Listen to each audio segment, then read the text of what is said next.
On vous reproche de passer trop de temps devant vos séries préférées ? Vous pouvez toujours répondre que vous êtes en plein éveil politique, parce que les séries ont un enjeu. C'est qu'elles me fassent comprendre que d'autres manières de voir sont possibles, qu'elles me rendent attentif, en fait, à d'autres manières de vivre. Et c'est dans cette confrontation-là que moi-même, je développe des compétences morales nouvelles. D'abord, il faut dire que les séries n'ont pas toujours été aussi formatrices politiquement. Les premiers feuilletons et sitcoms au sortir de la Seconde Guerre mondiale étaient généralement plus lisses, plus manichéens et se déroulaient souvent dans un cadre fantasmé ou familial. Le tournant se fait à la fin des années 90, quand de nouveaux acteurs, les chaînes câblées, se mettent à produire des séries plus réalistes. Cette quality television a deux caractéristiques. D'une part, la mise en scène de personnages qui ont une complexité qui peut être morale, qui peut être évidemment narrative, qui peut être même politique ou de genre, etc. C'est-à-dire des personnages en fait qui ne sont plus des archétypes, qui ne sont plus des caricatures. Puis deuxième caractéristique, ce sont des séries qui invitent le spectateur à pénétrer des univers qui, auparavant, lui étaient interdits. Ce sont des séries qui font une sorte de tournée d'inventaire critique des lieux de pouvoir de notre modernité. En opposition au salon des familles bourgeoises ou non des soaps américains, on entre enfin dans des coulisses des commissariats, des tribunaux, des hôpitaux, des prisons. C'est un divertissement qui, par un autre chemin, nous permet de mieux comprendre la manière dont les réalités que nous vivons sont constituées et construites. I was right about what? Right about being pragmatic? You gotta do what you gotta do. I'm sorry, I can't help you. Et ces séries ne font pas que révéler un monde caché, elles sont aussi critiques de ces univers-là, comme l'emblématique The Wire de David Simon.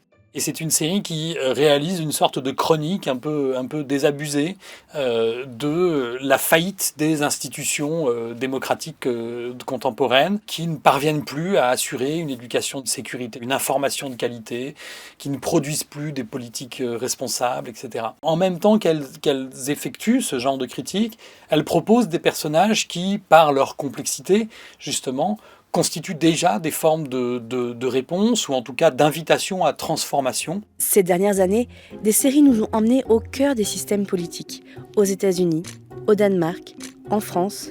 En Ukraine, Serviteur du peuple a même propulsé son acteur principal, Volodymyr Zelensky, au pouvoir. Mais il n'y a pas que les séries politiques qui nous forment.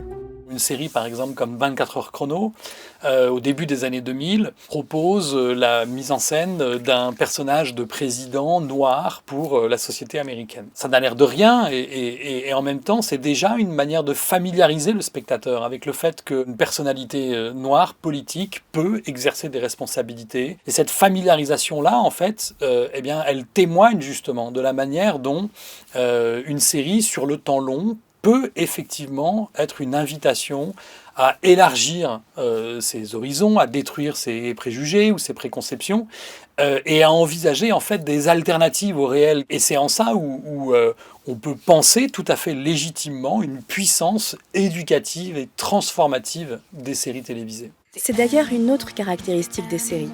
C'est là où l'on peut voir la plus grande diversité de personnages. Suivre une série pendant plusieurs mois, plusieurs années, et me familiariser avec des personnages qui sont peut-être très éloignés de ma condition réelle, c'est un effet donc d'élargissement de mon expérience, et c'est la possibilité pour moi d'entendre des voix, des revendications, des complexités que je n'entends pas par ailleurs, et donc ça alimente mon expérience mes compétences même démocratiques. Ça y est, vous pouvez regarder votre série préférée sans culpabiliser.